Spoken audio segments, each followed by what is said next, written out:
I think one thing that I would focus on more is having more faith in myself with the language, because the language is something that I really struggled with. And I struggled quite a bit with the language, and I even had a blessing towards the beginning of my mission because of it. And I was told that the trial of your mission is going to be the language. And so I lost a lot of faith in myself. But I had some amazing experiences where the gift of tongues did come into play, which I am eternally grateful for. Well, I did struggle with learning the language, and which is okay. It is okay. And this is something that I have recently discovered because for many, many years, because I did struggle with the language, there have been times where I have beat myself up inside. And like, oh, I could have been more effective if I'd just been able to get the language down better. But I was able to, I got to a point where I was able to speak to people and BRT with them, build relationships of trust for about 5 minutes. And then after that, it's like, oh, we got to move on to the lesson because I have no more vocabulary here. And I felt bad at times because there were times where my companions would have to really lead the discussions because our investigators would speak too fast and it would go right over my head with the language. But I had an experience one time where this was my first area. My companion, we had stopped and talked to this one lady, and I didn't have a clue what was going on. I'd only been out there for about 3 weeks or so. I didn't have a clue what they were talking about. I did introduce us. I introduced us, bonjour, nous sommes les missionnaires à l'église. I was able to give the spiel of who we are. But from there, my companion had to take over.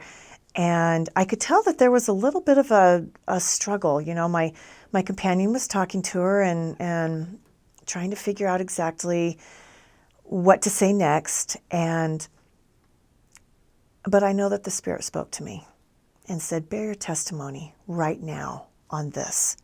And so I did. I looked at this lady and I bore my testimony to her, not knowing where the conversation was going.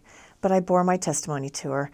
And she said something to me, and I had no idea what it was she was saying. I just smiled, because I could feel the spirit of what she was saying, but I had no clue what she was saying. And then she turned to my companion and she said, yes, yeah, let's set up an appointment. And I was still standing there going, I don't know what's going on. She left, and my companion had tears falling down her face. And she looked at me and she said, you don't know what just happened, do you? And I said, I have no clue. What just happened?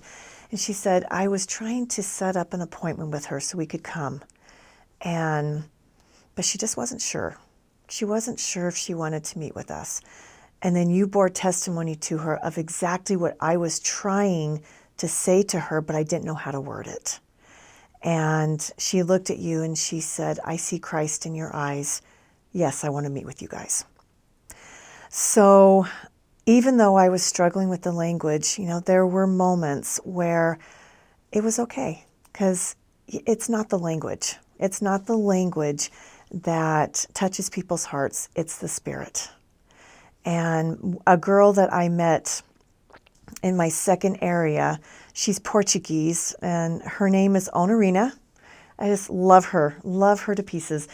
But she's got a nickname. Her nickname is Nono. A cute nickname.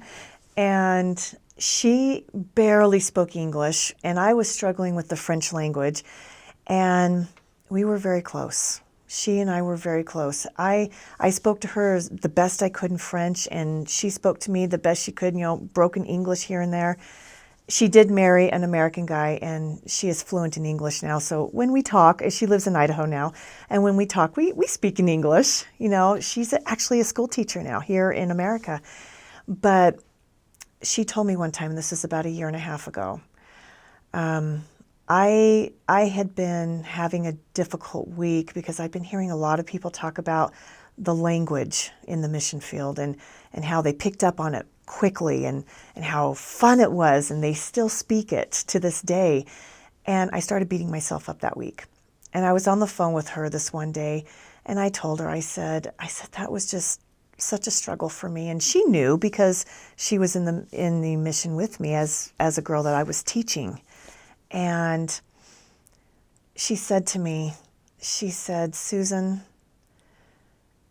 it's okay. She said, you did not, you had the gift of tongues. And I said, what do you mean I had the gift of tongues? She said, it wasn't the language, it was the spirit. And the gift of tongues has nothing to do with it's not just the language. It's communication. And you communicated to me through the spirit. And that's where your gift of tongues came in.